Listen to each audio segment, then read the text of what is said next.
Hey, what's up everybody? Welcome to Car Question. It's going to be a summertime quick review about the BMW X1. We tested the latest version and we were impressed with that vehicle. You know, sport utility vehicle, little crossover. Oh my god, the sales are going quick. And BMW entered the segment with that X1 and boy, they were right. It's one of the most affordable BMW that you can get. And it's selling like hot bread here in Quebec. Oh my god, everybody loved that one. So when you look at the exterior styling, it's a mix of muscular but with the BMW signature, you know, that sports car feeling, that German impression that it's gonna leave. You've got those big wheels, also little slim tire though. You got to be careful when you're taking this vehicle out of the regular road though, but it's well finished. You've got a great attention to detail. The luxury is great when you look at that vehicle. It's an image statement that usually buyer will go for a luxury vehicle, and BMW has succeeded to give them what they want with the exterior styling. When you go inside, nice fabric, nice material, super cool screen with great graphics. The rear view camera has great detail, the proximity sensor, the connectivity, and also inside, I said not to be fooled by this exterior size appearance of that vehicle, and there's a lot of place. 40, 20, 40 split rear seat back, a lot of cargo in the trunk, and it feels really bigger. And look at that nice panoramic sunroof, also perfect for summertime and enjoying the sun or simply changing the temperature inside. You can customize also your interior, your color. I'm not really a fan of the kind of brown color that we have right now, but I do love the material on the seat. The seat base is kind of short though, you know, but you've got a great lateral support even for a guy of my size. And talking about my size, you've got enough place in the rear for your passenger with my regular driving position, so that's cool. Let's talk about the engine. 2.0 liter, there's no other engine choice, no other performance, but they should do that because believe me, with 300 horsepower under the hood, oh boy, it would be fun. But still, the 228 and 258 pound-feet of torque is kind of impressive for that little vehicle. It's mated to an 8-speed automatic, which is really reactive. And BMW is telling us that it's going to be able to do 0-100 in 6.5 seconds. We'll see that a little bit later though. When it's going to come to road handling, well, you've got a little button right there that you can switch from Eco Pro mode to normal to sports. It's going to change the reactivity, but what I like with the Eco Pro mode is the coasting feature. So you just roll, and when you release the accelerator, it's going to coast. So the transmission will kind of shift to neutral mode, and you're going to use all the speed that you add to preserve some fuel. So it's really efficient that way. Acceleration is one of the fastest of its class.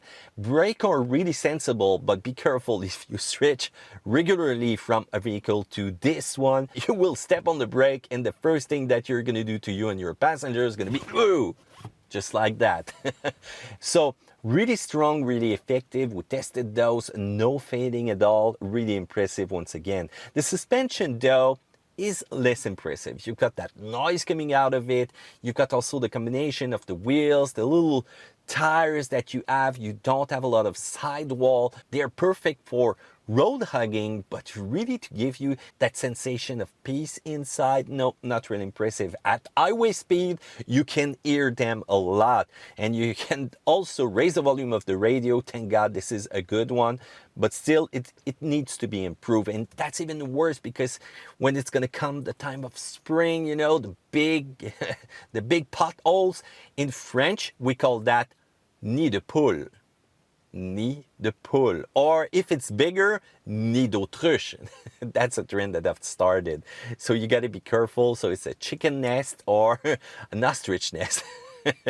Believe me, don't use that one to be real serious. Just be funny with that. Okay, so if you hit one of those potholes, you got to be careful though, because you're gonna probably broke a wheel, a tire, and a suspension part, and boy, it will hurt your ears, that's for sure. The direction is really precise though, and you've got that all-wheel drive system. Oh my god, it's impressive. It needs to be a little bit more constant though. We did some testing, First, it's okay. Second, it's okay. The third time, different reaction. I don't know if it tended to heat inside, but it still gives you awesome performance. So if it stays the same during the winter, and by the way, we did not do a sand test. You're gonna say, why? Well, look at the wheels.